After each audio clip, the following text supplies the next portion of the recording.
Welcome दोस्तों। विद्यापीठ के PCA के फर्स्ट सेमेस्टर के थर्ड यूनिट में आप सभी लोगों का स्वागत है। आज हम लोग सी के थर्ड यूनिट की स्टडी करने जा रहे हैं। पीछे के 2 यूनिट्स हम लोगों ने ऑलरेडी इस चैनल पे वीडियो हमने बना के दे दिया है। जो इस वीडियो पे नहीं गए हैं नहीं उन्हें वो जाकर चेक करें। आज हम लोग थर्ड यूनिट के पहले टॉपिक डिसीजन मेकिंग स्ट्रक्चर की तरफ बढ़ते हैं और देखते हैं ये होता क्या है। बेसिकली इसको ये कहा गया कि ऐसी स्टेटमेंट जो किसी कंडीशन के आधार पर एग्जीक्यूट करती हों उसी को हम लोग कहते हैं डिसीजन मेकिंग स्टेटमेंट। तो डेफिनेशन लिखा है, फिर मैं एक लाइन इसमें ऐड कर देते हैं। The statement which execute according to the given condition is known as decision making statement या स्ट्रक्चर, जो आप कह सकें। तो जैसे फिर से समझ लेते हैं कि डिसीजन मेकिंग स्ट्रक्चर वो स्ट्रक्चर होते हैं जिससे में हम किसी भी कंडीशन के अकॉर्डिंग अगर अपने सोर्स कोड को या इंस्ट्रक्शंस को एग्जीक्यूट कराते हैं तो उसे हम लोग कहते हैं डिसीजन मेकिंग स्ट्रक्चर। इस स्ट्रक्चर में 2 तरह के स्टेटमेंट्स आपको मिलेगा। पहला मिलेगा इफ़ स्टेटमेंट और दूसरा मिलता है स्विच स्टेटमेंट। सॉरी, फिर समझ लीजिए कि डिसीजन मेकिंग स्ट्रक्चर में या स्टेटमेंट्स में आपको 2 तरह के स्टेटमेंट मिलते हैं। पहला मिलता है स्विच और दूसरा मिलता है इफ़ या स्विच, जो आप कह सकते हो। तो चलिए हम यहाँ पर अब इफ़ की डिफरेंट वैरायटी की बात करेंगे, क्योंकि हमने इसको फिगर वाइज भी आपके लिए शो कराया है। आप यहाँ देख सकते हो। अब इफ़ के वेरियस वैरायटी की या वेरिएशन की हम बात करेंगे अभी इस पर्टिकुलर लेक्चर में। तो फिलहाल अभी वो डिसीजन मेकिंग की बात कर रहे थे। तो फिर समझ लेते हैं कि डिसीजन मेकिंग उस स्टेटमेंट को कहते हैं जो किसी कंडीशन के अकॉर्डिंग खुद को एग्जीक्यूट करता हो। और इसमें 2 तरह के ही स्टेटमेंट आपको मिलेंगे। पहला इफ एल्स है या इफ़ स्टेटमेंट है, दूसरा स्विच स्टेटमेंट है। तो चलिए बात करते हैं इफ़ स्टेटमेंट की कि इफ़ स्टेटमेंट होता क्या है। अगर हम इफ़ की डेफिनेशन को समझें पहले, तो इफ़ क्या कर रहा है कि किसी भी स्टेटमेंट को अकॉर्डिंग टू कंडीशन एग्जीक्यूट कराना, उसको कहा जाता है इफ़ स्टेटमेंट। यानी कि किसी भी कंडीशन को, किसी भी स्टेटमेंट को अकॉर्डिंग टू कंडीशन एग्जीक्यूट कराना, that means to execute the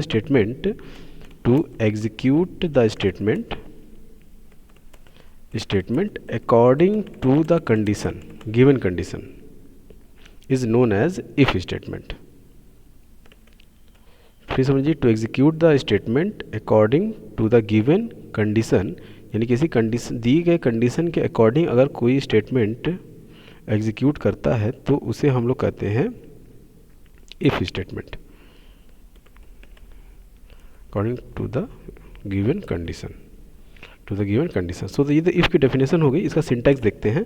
according to syntax, सबसे पहले तो हम इफ़ को लिखते हैं और जो भी कंडीशन होगा हमारा वो विद इन अ ब्रैकेट लिखते हैं, और ये हमने ब्रैकेट यहाँ मेंशन कर दिया। और फिर अगर ये कंडीशन हमारा ट्रू होगा तो हम इसको एग्जीक्यूट कराएंगे और हमारा यहाँ पर एग्जीक्यूटेबल स्टेटमेंट होगा। एग्जीक्यूटेबल स्टेटमेंट, जिस स्टेटमेंट को आप एग्जीक्यूट कराना चाहते हैं उसे आप कर्ली ब्रैसेस के अंदर लिखते हैं। यहाँ पर ये हमारा सिंटैक्स हो गया कि आपने इफ़ लगाया, देन कंडीशन लिखा और उसके बाद एग्जीक्यूटेबल स्टेटमेंट लिखा। तो चलिए इस प्रोग्राम को एक प्रोग्राम बना के समझने का एफर्ट करते हैं, क्योंकि इस चैनल पे दूसरे वीडियो के थ्रू हम जो है और प्रोग्रामिंग के पैटर्न को बनाना सीखेंगे। फिलहाल हम आपको एक एग्जांपल दे रहे हैं, क्योंकि विद्यापीठ के क्वेश्चन पेपर में, आंसर शीट में आपको विद एग्जाम्पल हर काम करना है। तो आपने ये सिंटैक्स लिख लिया और सिंटैक्स लिखने के बाद अब आप प्रोग्राम बनाते हैं। तो चलिए हम प्रोग्राम बनाते हैं। तो हैश इंक्लूड, क्योंकि मैंने बताया था कि आपको ये लाइन सी में हमेशा लिखना होगा std.h, यानी स्टैंडर्ड इनपुट आउटपुट। देन उसके बाद वॉइड मेन, एंड देन उसके बाद आपने यहाँ पर कोई वेरिएबल डिक्लेयर किया like int a is equal to 4, कुछ भी ले लिया आपने। और अब हम इसको चेक करेंगे कि if a modulus 2 is equal to 0, यानी अगर a को हम 2 से भाग देते हों और उसका रिमाइंडर 0 के बराबर आ जाए तो इसका मतलब ये एक इवन संख्या है। तो हमने यहाँ पे लिख दिया प्रिंट ऑफ इवन नंबर। और कर्ली ब्रेसेस हमने कर दिया क्लोज, और लास्ट में हमने वॉइड के लिए भी कर्ली ब्रेसेस को क्लोज कर दिया। सो जैसा कि इस एग्जांपल में हम लोगों ने ये देखा कि अगर यहाँ पर ए की वैल्यू हमने 4 इनिशलाइज की हुई है, आप इनपुट भी कर सकते हैं, तो अगर इस 4 को 2 से भाग देने पर उसका रिमाइंडर यानी उसका शेषफल जो है अगर 0 के बराबर आ जाए तो कंडीशन ट्रू होगा। ये ध्यान रखिएगा, हम एक बार इजिकल टू इस्तेमाल नहीं करेंगे, क्योंकि हमने ऑपरेटर में ये पढ़ा है कि एक बार इजिकल टू का मतलब होता है असाइनमेंट ऑपरेटर, तो इसीलिए हम यहाँ पर 2 बार इजिकल टू अप्लाई करते हैं। इसका मतलब होता है इक्वल टू ऑपरेटर, यानी कि जब हम इससे 4 को 2 से भाग देते हो तो यहाँ पर 0 आएगा और ये भी 0 है, दोनों बराबर हो गए, तब ये मैसेज प्रिंट होगा। क्योंकि अभी हमने बताया कि डिसीजन मेकिंग जो स्टेटमेंट होती है ये किसी भी गिवन कंडीशन के अकॉर्डिंग, यानी देखिए ये कंडीशन हमने यहाँ गिवन कर दिया और उस कंडीशन के अकॉर्डिंग ये खुद को एग्जीक्यूट करती है। अगर ये कंडीशन ट्रू होगा तभी एग्जीक्यूट करेगी, फॉल्स होने पे एग्जीक्यूट नहीं करेगी। तो इसे कहते हैं इफ़ स्टेटमेंट। आइए इस प्रोग्राम को रन करा के चेक करते हैं कि क्या रिज़ल्ट हमारा मिल रहा है। तो उसके लिए हमने एक ऑनलाइन कंपाइलर का इस्तेमाल किया है। आप कोई भी कंपाइलर के थ्रू इस प्रोग्राम को रन करा सकते हैं, ऐसी कोई कंपलसरी मोड नहीं है कि आप भी इसी का इस्तेमाल करें, बट ये ठीक है, आपको इंस्टॉल नहीं करना पड़ता है, तो इसलिए जो है आप इसका इस्तेमाल कर सकते हैं। तो हमने इस कोड को कॉपी कर लिया ताकि हम टाइप करने से बचें और हमारा समय भी कम से कम लगे। सो यहाँ पर हमने इस कोड को इसमें पेस्ट कर दिया और कुछ ये हो गया, हमारा सही प्रोग्राम राइट हो गया। अब हम चलते हैं इसको रन करा के चेक करते हैं, क्योंकि ये बहुत देर बाद ये चल रहा है तो इसलिए कनेक्टेड टू सर्वर बोल रहा है। तो चलिए इसको एक बार हम लोग फिर से रिफ्रेश कर लेते हैं और पेज को रीलोड करते हैं ताकि जल्दी से हम इस प्रोग्राम को रन करा सकें। जब तक ये रन कर लोड हो रहा है तब तक हम चलते हैं दूसरे टॉपिक की तरफ। अब क्योंकि हमने आपसे जैसा बोला था कि हम इफ़ के डिफरेंट वैरायटी की तरफ बढ़ेंगे, तो इफ़ के अंदर बहुत सारे वैरायटी मिलते हैं। जैसे सेकंड इसकी जो टाइप या वैरायटी की होती है वो होती है इफ़ एल्स। फिर इसके बाद जो नेक्स्ट वैरायटी की हम बात करेंगे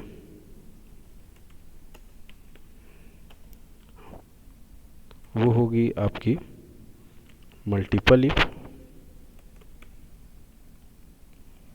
इसके पहले हम पढ़ेंगे नेस्टेड इफ़ को। ये सब हम बात कर रहे हैं इफ़ के वेरियस वैरायटी की। नेस्टेड इफ़ यानी अलग अलग वैरायटी के जो इफ़ के कंडीशंस होते हैं, मल्टीपल इफ़। इसके बाद फिर हम पढ़ेंगे if else,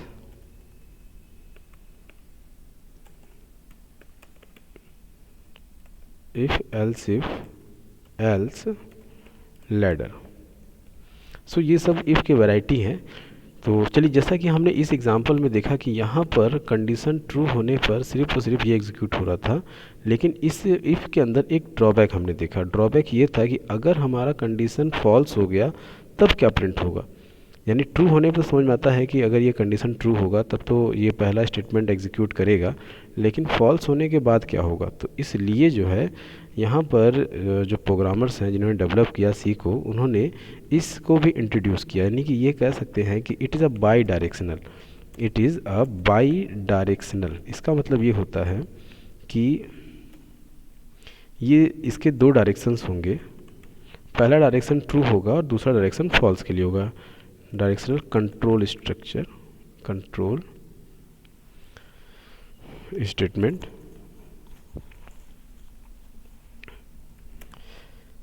which check the condition if condition is true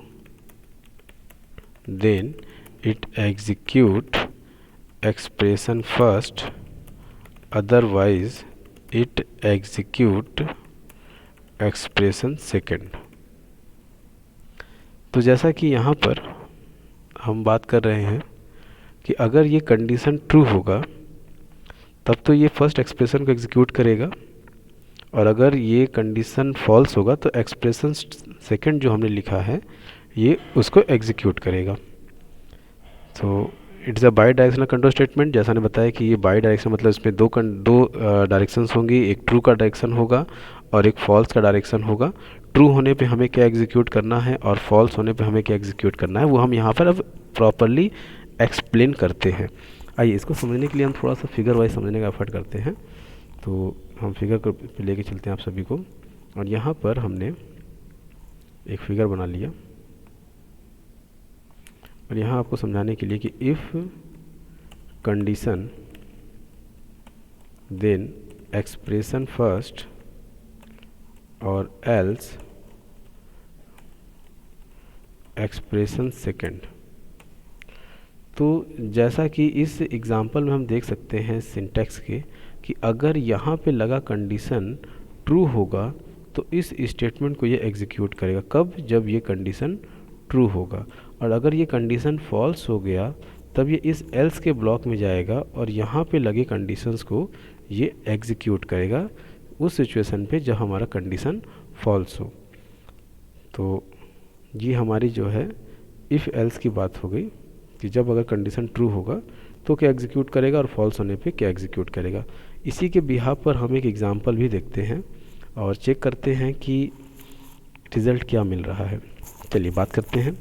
जैसा मैंने बताया कि सी के क्वेश्चंस में जब भी आपसे कोई क्वेश्चन पूछा जाए तो विथ एग्जांपल अगर आप उस प्रोग्राम को या उस क्वेश्चन को सॉल्व करते हैं तो पूरे मार्क्स मिलने की पॉसिबिलिटी बढ़ जाती है। तो इसीलिए मैं आपको हमेशा सिंटैक्स के साथ साथ एक प्रोग्राम भी करवा रहे हैं ताकि आप उस चीज़ को अच्छे से लर्न करें और जब भी आंसर करने का टाइम हो तो आप विथ एग्जांपल दें। आइए एक छोटा सा प्रोग्राम देखते हैं कि right a program, input any number and check it is even और ऑड। एक इवन ऑड का प्रोग्राम बनाते हैं, इवन और ऑड। एक छोटा सा प्रोग्राम है, कोई बहुत हैवी प्रोग्राम नहीं देंगे। ये उन बच्चों के लिए है जो प्रोग्रामिंग में थोड़े वीक हैं, ताकि अपने प्रोग्रामिंग को और भी स्ट्रॉन्ग करें। और यहाँ पे इस चैनल के सारे वीडियोस को प्लीज़ उसको करेक्ट करें अपने साथ, ताकि आप प्रोग्रामिंग में आप भी अच्छे बन सकें। तो चलिए, जैसा मैंने बताया कि सी के प्रोग्राम की स्टार्टिंग ऑलवेज हैश इंक्लूड से करते हैं, तो हमने यहाँ हैश इंक्लूड लिख दिया stdio.h, यानी stdio फ्लो होता है स्टैंडर्ड इनपुट आउटपुट। देन उसके बाद आप लिखेंगे void main, या इंट मेन भी लिख सकते हैं। बहुत सारे जगह पे आपको इंट मेन भी दिखेगा, तो इसमें कोई डाउट नहीं रखना कि हमने void लिखा है तो हाँ इंट क्यों है। आप इंट करेंगे तो रिटर्न जीरो करना होगा, void करेंगे तो रिटर्न जीरो करने की नीड नहीं है। अब यहाँ पे हमने इंटीजर एक नंबर ले लिया फॉर n, और उसके बाद हमने यूज़र को यहाँ मैसेज पास किया कि प्लीज़ इनपुट एनी नंबर, और ये हमने इसके प्रिंटअप को क्लोज कर लिया। देन उसका हमने स्कैन कर लिया, और यहाँ पर हमने यूज़र %d करके m%n कर लिया। अब हम कंडीशन अप्लाई करेंगे कि if a modulus 2 is equal to 0। अगर ये कंडीशन ट्रू होगा तब तो फिर हमारा पहला स्टेटमेंट एग्जीक्यूट करेगा, यानी ट्रू होने का। सो हम लिखेंगे इट इज़ इवन नंबर। और अगर ये कंडीशन फॉल्स हो गया तो हम इसको एल्स में लेकर जाएंगे, और यहाँ पर हम अपनी सेकेंड कंडीशन लिखेंगे कि इट इज़ ऑड नंबर। जैसे हमने बताया था कि यहाँ पर बाई डायरेक्शनल होगा, यानी कि हमें ट्रू होने पे क्या लिखना है और फॉल्स होने पे क्या लिखना है, ये दोनों ही हमें एक्सप्लेन करना होता है। तो आइए इसको हम फिगर वाइज एक बार अच्छे से डायरेक्शन को समझते हैं कि हो क्या रहा है। यहाँ नॉट ए, हम ए नहीं लेंगे क्योंकि हमने एन इनपुट करा है, तो यहाँ एन लेना होगा, एन वेरिएबल। तो चलिए बात करते हैं कि आखिर ये प्रोग्राम चल कैसे रहा है, और फिर इसको हम डिस्कस करेंगे आगे के टॉपिक्स में। सो अब यहाँ पर हमने क्या किया कि थोड़ा सा इसको हटाते हैं पहले, और इस प्रोग्राम को पहले हम लिख लेते हैं ताकि आपको समझाने में आसानी हो। थोड़ा सा फॉन्ट से हम बड़ा कर लेते हैं ताकि आपकी विजिबिलिटी बढ़ सके। सबसे पहले तो आखिर हम इस मॉडुलस को समझते हैं कि ये मॉडुलस कर क्या रहा है। जैसा कि हम जानते हैं कि ये जो इसको पढ़ते हैं मॉडुलस, परसेंटेज नहीं बोलेंगे डियर, ये ध्यान रखिएगा, it is not a percent sign, it is known as modulus. इसको हम बोलते हैं मॉडुलस। सॉरी, इसको थोड़ा सही से लिख लेते हैं ताकि हम पढ़ सके, मॉडुलस। सो इसको पढ़ते हैं ऑलवेज मॉडुलस, इसको ऑलवेज ध्यान रखिएगा। अब जैसा कि हम एक भाग देने का प्रोसेस करते हैं कि अगर हमने यहाँ पर एक एग्जांपल के तौर पे लिखा is that 17 modulus 4 is equal to what, और 17 divide by 4 is equal to what. So चलिए, जैसा कि हम लोगों ने मैथ की क्लास में 6, 7, 3, 2, 4 में डिवाइड देना सीखा था, तो आज वही को हम लोग फिर से रिपीट करते हैं और देखते हैं कि आखिर ये दोनों में फ़र्क क्या है, क्योंकि दोनों ही डिवाइड करने के लिए यूज़ करते हैं और हम इसको डिवाइड कर रहे हैं 4 से, यानी 4 से। तो 4 4 जा 16 या 4 चौक के 16, अगर हिंदी में बात करें 4 चौक 16 होता है और इंग्लिश में बात करें 4 4 जा 16 होता है। तो 4 टाइम में यहाँ पर आ गया 16। अब ध्यान समझिए कि अगर आपका मॉडुलस है तो ऑलवेज़ रिमाइंडर आएगा वैल्यू, यानी यहाँ पर रिमाइंडर कितना बचा 1, तो इस जगह पे जो रिज़ल्ट आएगा वो आएगा 1। और अगर आपने डिवाइड इस्तेमाल किया है तो ऑलवेज़ कोसेंट का रिज़ल्ट आता है और कोसेंट में हमारी वैल्यू आ रही है 4। सो आपको बस यही समझना है कि अगर मॉडुलस है तो ऑलवेज़ रिमाइंडर चेक करते हैं और अगर यहाँ पर डिवीज़न लगा है तो ऑलवेज़ कोसेंट को चेक करेंगे। चलिए अब इसी तरह से यहाँ देखते हैं। अब यहाँ मान लेते हैं कि n पे आपने सबसे पहले 5 लिया है, मान लेते हैं, सपोज़ कीजिए कि n पे आपने 5 इनपुट किया। तो ऐसे में अगर हम 5 से डिवाइड करें 2 से 5 को डिवाइड कर रहे हैं, तो आप देख सकते हो कि ये 2 टाइम में गया, 2 2 जा 4 और यहाँ रिमाइंडर बचा 1। तो अब यहाँ देखिए ध्यान से कि रिमाइंडर 1 बच रहा है, तो यानी इस जगह की पूरी वैल्यू जो है वो आ जाएगी 1। और 1 जो है क्योंकि 0 के बराबर नहीं है तो ये कंडीशन हो जाएगा फॉल्स। जैसे ही ये फॉल्स हुआ तुरंत ये इसके एल्स में जाएगा और लिख देगा it is a odd number. सबको समझ में आया? फिर समझते हैं। आप इस बार n पे आपने ले लिया है सपोज़ कीजिए 6, तो चलिए फिर से हम 6 को 2 से भाग दे के चेक करते हैं और क्या देखते हैं रिमाइंडर क्या बच रहा है। तो 2 से जब इसको हम भाग देंगे तो ये 3 टाइम में कैंसिल होगा और इस बार आपका जो रिमाइंडर है वो बचेगा 0। जैसा कि हम जानते हैं कि 6 - 6 करेंगे तो बचेगा 0। अब यहाँ जब आएंगे तो आप देख सकते हो कि इस बार इस पूरे की जो वैल्यू है, इस पूरे की इसकी वैल्यू इस बार हो चुकी है 0 और हमारे इजिकल टू में भी 0 है। देखिए ये इजिकल टू ऑपरेटर है, आप गलती मत कीजिएगा, इसको 2 बार अप्लाई करते हैं। तो जैसे कि ट्रू हो गया, जैसे ही कंडीशन ट्रू हुआ वैसे ही ये फर्स्ट ब्लॉक की तरफ जाएगा और इस बार यहाँ प्रिंट करेगा इट इज़ इवन नंबर। तो आई होप आपको ये क्लियर हुआ होगा। अगर आपको कोई भी डाउट है तो कमेंट में हमसे पूछ सकते हैं और इसको मैं दूसरे एग्जांपल के थ्रू आपको और भी एक्सप्लेन करेंगे। चलिए तो हम और आगे बात करते हैं। तो ये तो बात हो गई इफ एल्स के बारे में। अब हम बात करते हैं नेस्टेड इफ़ के बारे में। नेस्टेड इफ़ होता क्या है? इफ़ के अंदर जब हम इफ़ का इस्तेमाल करते हैं तो इसे कहते हैं नेस्टेड इफ़, यानी if within if is known as nested if. ये ध्यान रखिए कि जब इफ़ के अंदर हम इफ़ का इस्तेमाल करेंगे तो इसे ही कहते हैं नेस्टेड इफ़। तो चलिए बात करते हैं कि नेस्टेड इफ़ में सिंटैक्स कैसा होगा, इसका देखने में कैसा होता है ये। तो पहले हम सिंटैक्स की बात कर लेते हैं। सिंटैक्स मतलब होता है how it's look like.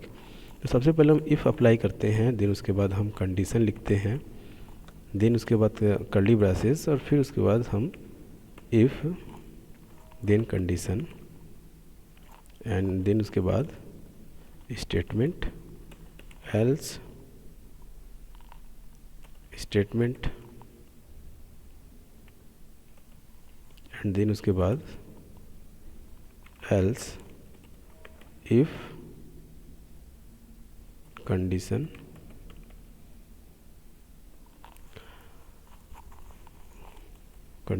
Bracket close किया, देन उसका स्टेटमेंट एल्स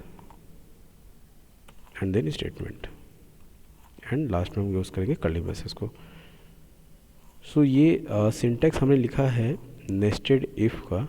नेस्टेड इफ़ जैसा हमने बताया कि इफ़ के अंदर जब इफ़ का इस्तेमाल आप करते हैं तो इसे हम लोग कहते हैं नेस्टेड इफ़। आइए इसको हम थोड़ा सा और भी एक्सप्लेन करते हैं आप लोगों के लिए ताकि आप और अच्छे से समझ सकें इसको। तो इसके लिए हम यहाँ पर इसको लेके चलते हैं ताकि यहाँ के इसके थ्रू आपको हमें क्लियर करते हैं। थोड़ा सा फॉन्ट साइज छोटी कर लेते हैं ताकि सारी चीज़ें एक में डिस्प्ले हो पाए।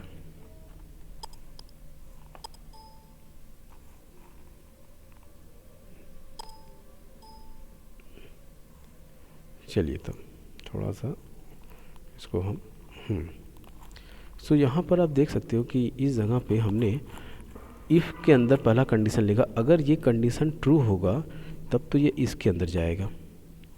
कब? जब ये ट्रू होगा तो।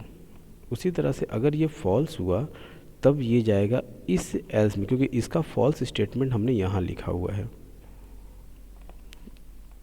उसी तरह से अब इस इफ़ के अंदर आप देख सकते हो कि हमने इस इफ़ को अप्लाई किया, यानी if with in a if is known as nested if. उसी तरह से अगर ये कंडीशन ट्रू होगा तो इसे एग्जीक्यूट करेगा, और फॉल्स होगा तो ये इसे एग्जीक्यूट करेगा, इस एल्स के ब्लॉक को एग्जीक्यूट करेगा।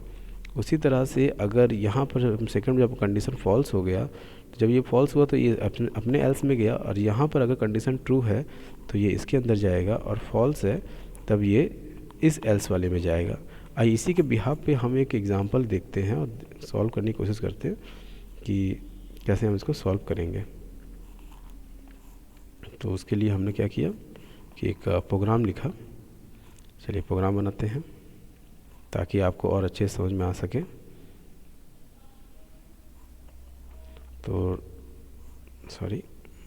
प्रोग्राम लिखते हैं, write a program, input any 3 number and find which one is greatest। हमें ये चेक करना है कि तीनों में से बड़ा कौन होगा। चलिए 3 कोई नंबर लेंगे और उसमें चेक करेंगे कि सबसे बड़ी वैल्यू कौन सी है। आइए इस प्रोग्राम को हम लोग बनाते हैं और कैसे बनाएंगे वो सीखते हैं। आप भी इन सारे प्रोग्राम्स को बनाइए और उसको सीखने का एफर्ट कीजिए, सिर्फ देख के नहीं होगा, इसको अपने कॉपी पे लिखिए, फिर उसको रन कराइए, और तभी आप एक अच्छी प्रोग्रामिंग स्किल सीख पाएंगे। तो ये हमने प्रोग्राम लिखा है, हमें ग्रेटेस्ट निकालना है। तो चलिए सिंटैक्स हमारे सामने है, उसी सिंटैक्स को देखते हुए बनाएंगे। तो सबसे पहले हम बता रहे हैं कि प्रोग्राम में सबसे पहले आप हैश इंक्लूड से स्टार्ट करते हो, stdio.h, देन उसके बाद आप यूज़ करोगे void main। फिर उसके बाद आपको डिक्लेयर करना है, क्योंकि हम यहाँ 3 नंबर ले रहे हैं इनपुट के तौर पे, तो A, B एंड C हमने 3 नंबर ले लिया। आप XYZ ले सकते हो, IJK ले सकते हो, उससे कोई फर्क नहीं पड़ता, लेकिन 3 इनपुट है तो आपको 3 ही नंबर के लिए ABC लेना होगा। देन उसके बाद हम यूज़र को पहले मैसेज देंगे कि प्लीज़ इनपुट एनी 3 नंबर, ये हमने यूज़र को मैसेज दे दिया। देन उसका स्कैन कर लेते हैं 3 बार, %D और ऐसे करके %A, %B and then %C। उसके बाद इफ़ A बड़ा है B से, अगर A बड़ा है B से, ध्यान सुनिएगा, A बड़ा है B से तो बड़ा कौन है? ऑब्वियस सी बात है A, क्योंकि A is greater than B, A बड़ा है B से तो A बड़ा हुआ। अब उसी A को हम चेक करेंगे C के साथ, A is greater than C, A बड़ा है C से तो अब बड़ा कौन है? बड़ा C है, तो print of A is greater. फिर अगर मान लेते हैं इस सिचुएशन में कंडीशन फॉल्स हो गया, A ग्रेटर देन C, यानी A बड़ा है C से, मान लेते हैं कंडीशन फॉल्स हो गया, तब कौन बड़ा होगा? तब C बड़ा होगा, क्योंकि A ग्रेटर देन भी C है, A बड़ा है C से, अगर A बड़ा है C से तो A बड़ा हुआ। अगर ये फॉल्स हो गया तो C बड़ा है, तो इसके एल्स में लेके जाएंगे और प्रिंट ऑफ लिख देंगे C इज़ ग्रेटर। अब क्योंकि यहाँ पर बात तो हो गई उस कंडीशन के बारे में जब A बड़ा है B से, लेकिन मानिए एक बार के लिए सोचिए कि A बड़ा है B से, तब तो ये ट्रू है, तब तो ये पहले स्टेटमेंट लग गया। लेकिन अगर A छोटा हो गया B से, यानी कंडीशन फॉल्स हो गई, तब हम लेके जाएंगे इसके एल्स के अंदर। देखिए इसका एल्स हम यहाँ बना रहे हैं। अब यहाँ पर हम चेक करेंगे कि बड़ा कौन है। सो यहाँ पर हमने क्या किया कि एल्स लगाया। अब B को चेक करेंगे C के साथ, यानी B is greater than C। B बड़ा है C से, तो बड़ा कौन हुआ इस बार? B बड़ा है C से। सोचिए तो B बड़ा है C से मतलब B बड़ा है, तो print of B is greater. और अगर ये कंडीशन फॉल्स हो गया तब कौन बड़ा होगा? Else print of yes C is greater, C is greater. और हम लास्ट में कर्ली ब्रेसेस क्लोज कर देते हैं। तो डियर ये था आपका कंप्लीट प्रोग्राम। और चेक करते हैं कि अब ये प्रोग्राम रन कैसे हो रहा है या कैसे ये एग्जीक्यूट किया जा रहा है। मान लेते हैं कि आपने 3, 5 और 4 ये वैल्यू लिया है, 3, 5 और 4। तो ऐसे कंडीशन पे सबसे पहले तो A में 3 है, B में 5 है और C में 4 है। तो यहाँ पे कंडीशन को चेक करेंगे तो 3 यानी 3 इज़ ग्रेटर देन 5, देख सकते हो कि ये कंडीशन फॉल्स हो गया। जैसे ही ये कंडीशन फॉल्स हुआ तुरंत ये जाएगा इस एल्स के पार्ट में, नहीं यहाँ पर। ये कब जाएगा? जब फॉल्स हो जाएगा। अब जब ये फॉल्स हुआ तो देखिए बी में हमारी वैल्यू जो है वो 5 है और सी की वैल्यू हमारी है 4। अगेन ये अब ये कंडीशन ट्रू हो गया। जैसे ही ट्रू हुआ, क्योंकि 5 4 से बड़ा है, जैसे ही ट्रू हुआ वैसे ये इस प्रिंटअप के अंदर गया और प्रिंट कर दिया बी इज़ ग्रेटर। देख सकते हो बी बड़ा है। चलिए थोड़ा सा वैल्यू चेंज करते हैं और इस बार लिखते हैं 4 4, ये हो गया 3 और ये हो गया 5। तो फिर से मानते हैं एक वैल्यू को। अब इस कंडीशन को चेक करते हैं तो देखिए 4 इज़ ग्रेटर देन 3। कंडीशन तो ट्रू लग रहा है क्योंकि 4 जो है वो 3 से बड़ा है। जैसे ही ये कंडीशन ट्रू होता है तो ये अपने पहले एक्सप्रेशन की तरफ जाएगा, पहले स्टेटमेंट की तरफ जो आपने यहाँ है। वो कब जाएगा? जब ये ट्रू होगा। अब इसके अंदर हमने लगाया ए ग्रेटर देन सी। ए ग्रेटर देन सी का मतलब हो गया ए की वैल्यू जो है वो 4 है और सी की वैल्यू जो है वो 5 है, यानी 4 ग्रेटर देन 5। क्या है, ट्रू है कि फॉल्स? ऑब्वियसली तो ये फॉल्स है कि 4 5 से बड़ा तो नहीं होता। जब ये फॉल्स है तो ये इसके एल्स वाले स्टेटमेंट में गया फॉल्स होने पर, यानी यहाँ पर, और यहाँ पर इसने प्रिंट करा दिया सी इज़ ग्रेटर। आप देख सकते हो कि सी हमारी गिवन वैल्यू बड़ी है। तो आई होप आप लोगों को ये एग्जांपल समझ में आया होगा और इस एग्ज़ाम्पल को आप लोग अपने प्रोग्राम में ज़रूर टाइप करके इसको लिखें ताकि जो है आपको ये प्रोग्रामिंग और भी बेहतर हो पाए आप। नेक्स्ट टॉपिक हमारा आता है मल्टीपल इफ़। क्योंकि अभी तक हम लोगों ने ये देखा कि जो है इफ़ के साथ एल्स लगाना पड़ रहा था, लेकिन मल्टीपल इफ़ ये कहता है कि आप बिना एल्स लिखे कोई भी प्रोग्राम इफ़ के थ्रू बना सकते हो। यानी we can use many times of if, we can use many times of if without using else, without using else. यानी ज़रूरी नहीं है कि आपको एल्स लिखना ही हो, आप चाहो तो बिना एल्स लिखे भी या सिर्फ इफ़ के थ्रू प्रोग्राम बना सकते हैं। इसका सिंटैक्स पहले देख लेते हैं, हाउ इट्स लुक लाइक। तो सिंटैक्स भरते हैं। तो according to syntax, if then condition then statement, if then condition then statement, if then condition then statement and so on. ऐसे जितना मर्जी चाहे आप उतनी वैल्यूज़ को, मतलब उतने टाइम इफ़ का इस्तेमाल आप कर सकते हो। आइए इसी पे एक प्रोग्राम देखते हैं कि right a program input week in number and print in a word. आप समझ रहे होंगे, सप्ताह को हम नंबर प्रिंट कराना चाहते हैं। जैसे 1 अगर हमने इनपुट किया तो संडे आना चाहिए, 2 इनपुट किया तो मंडे आना चाहिए, 3 इनपुट किया तो ट्यूसडे आना चाहिए। जैसे 1 इनपुट किया तो आपका प्रिंट हो मंडे, 2 प्रिंट इनपुट किया तो प्रिंट हो ट्यूसडे। ऐसे करते हुए ठीक है, हमें नंबर ऑफ़ डेज़ को प्रिंट कराना है इन वर्ड के फॉर्म में। तो आइए कैसे बनाएंगे अब उसको हम लोग देखते हैं प्रोग्रामिंग में। तो चलिए इसको बात करते हैं यहाँ पर। तो उसके लिए हमने क्या किया कि जो है टेक्स्ट ले लिया और चलिए जैसा कि इनपुट एनी नंबर, यानी सबसे पहले बताया कि प्रोग्राम की starting always has include stdio.h, यानी स्टैंडर्ड इनपुट आउटपुट से करेंगे। देन वॉइड मेन, उसके बाद आपने यहाँ पे इंटीजर n, क्योंकि एक सिंगल नंबर ही लेना है तो आपने n ले लिया।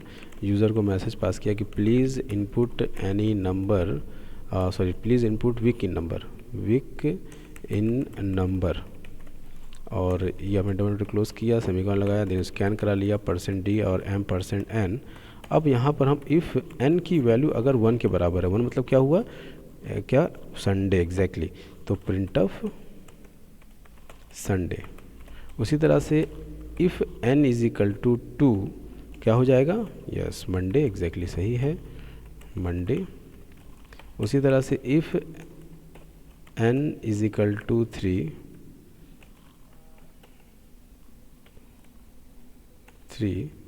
देन हो जाएगा ये आपका प्रिंट ऑफ ट्यूसडे। उसी तरह से if n is equal to 4 तो प्रिंट ऑफ हो जाएगा वेडनेसडे।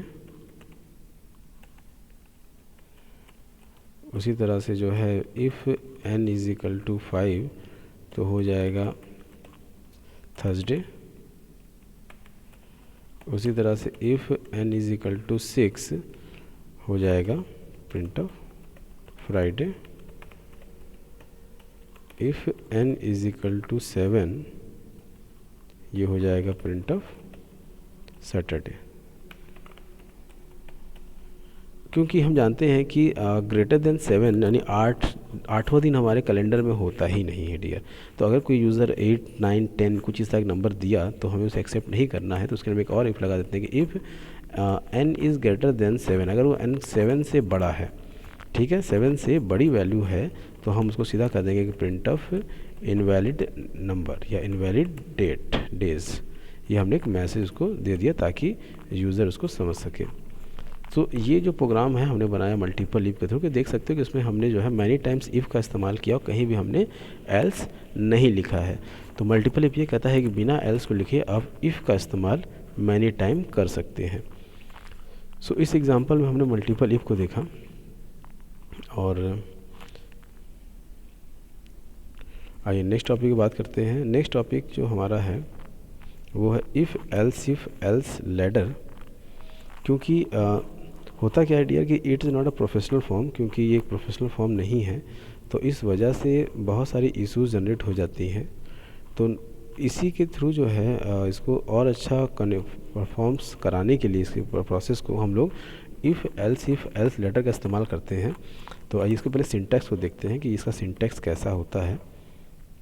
तो जब भी आपको मल्टीपल कंडीशन पे काम करना हो तो आप इफ़ एल्स लेटर का इस्तेमाल करेंगे। कि यहाँ पर सबसे पहले तो आप इफ़ लिखोगे, देन कंडीशन लिखोगे, देन उसके बाद स्टेटमेंट, फिर एल्स इफ़, देन उसके बाद कंडीशन, फिर स्टेटमेंट, फिर उसी तरह से जो है एल्स इफ़, जितने आपको कंडीशंस इम्प्लीमेंट करने हैं, else if, then condition, then statement, and last में जब आप कंडीशन ख़त्म हो गया हो तो लास्ट में जब किसी कंडीशन को सेटिस्फाइड नहीं करेगा तो वो बाय डिफ़ॉल्ट एल्स पे आएगा और फिर हम उसको स्टेटमेंट से प्रिंट करा देंगे।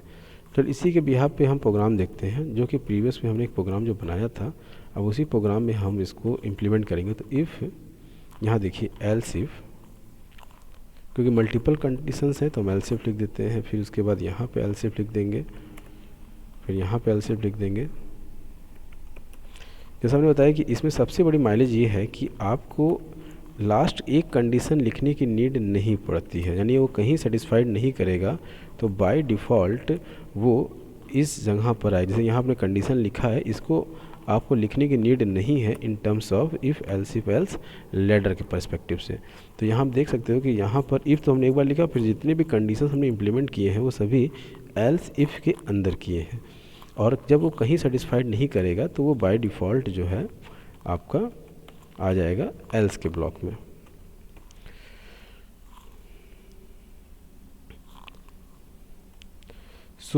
अगर आप यहाँ तक वीडियो बने हुए हैं तो आई होप आपको पसंद आ रहा होगा। तो आप प्लीज़ इस चैनल को सब्सक्राइब करें अगर आप फर्स्ट टाइम इस चैनल पे आए हैं तो, ताकि इसी तरह के सी के और भी प्रोग्राम्स और थ्योरी के बारे में हम डिस्कस करें और अपने सी के लॉजिक्स को और स्ट्रॉन्ग करें। ताकि सी देखिए सबसे पहला फर्स्ट लैंग्वेज होता है किसी भी प्रोग्रामिंग स्किल में सीखने के लिए, और अगर आप इस पर एक बार कमांड कर लेंगे तो आपको जावा, .NET और अदर जितनी लैंग्वेजेस पे आज आप काम करने जाओगे तो आपको बेहतर कमांड लगेगा। तो इसीलिए इसको अच्छे से पढ़ना होता है।